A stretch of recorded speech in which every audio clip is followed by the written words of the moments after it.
One of the things that I found really interesting is, and you said it again today, that you didn't really think or talk about race that much when you Mm-hmm. were in Jackson, Mississippi.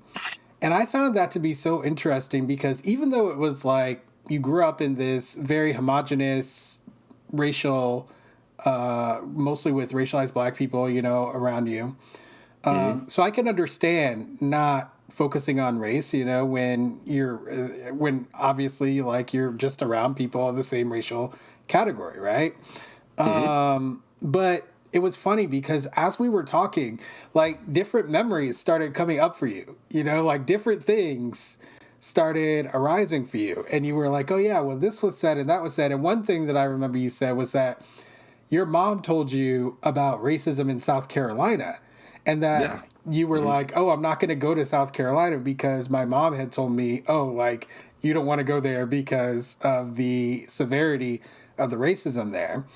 And Mm-hmm. so, and then even now when you were telling your story, you talked about how you didn't really think about white people, oh, unless there was like a white manager or this or that, or like a white person, kind of like in Mm-hmm. charge or whatever. And then when you Mm-hmm. talked about Chicago, you were like, well, you talked about the segregation from the South and the North, right? So, like, race is obviously a part of your life, but you weren't Mm-hmm. really like kind of considering it or really like thinking about the import of it. And it's very interesting to me that story you told about the bus where you saw that kid look at your racialized white girlfriend and just with that look of reverence, and you were like, oh, like this is not something that No. I think to me what it kind of makes me think of is that you can ignore race, right? Like Mm-hmm. you can kind of ignore it until you can't, right? Mm-hmm. And until you can't. And when you looked into that boy's eyes and what you saw, you could not ignore that.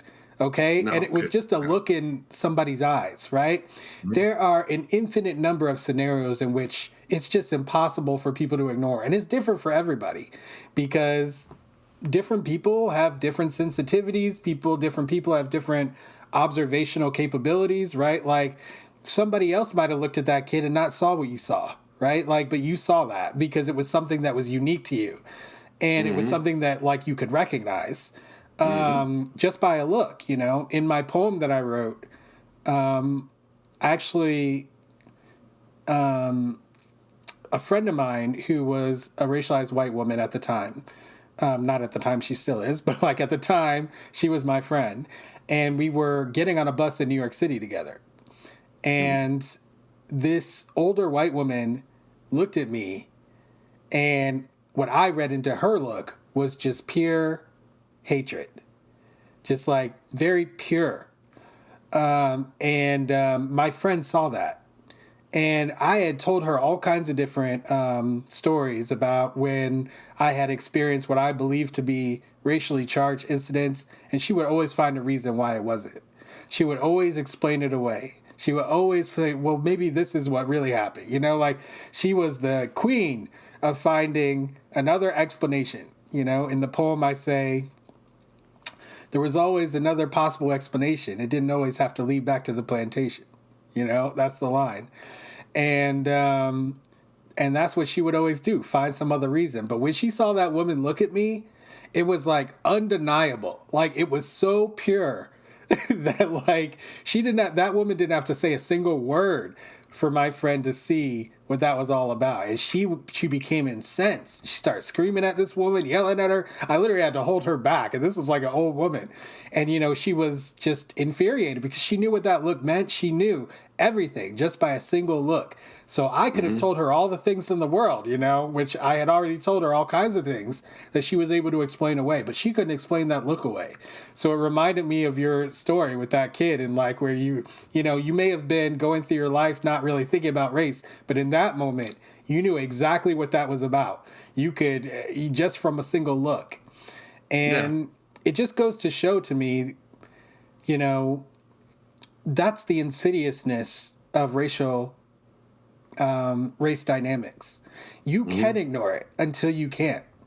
And that is kind of part of the issue because part of the reason it's so pervasive to people are trying to discuss it and bring it up is because if we wait to discuss it until something happens, that's oftentimes too late to make any kind of impact. You know, by the time that kid is seeing this racialized white woman, right, in a scenario where he's already developed this thought that she's better than him or to have reverence for this person, he's already lost. You know what I mean? Or by the time the person has developed a self-image that they're somehow not as valuable or not as worthwhile, it's already too late.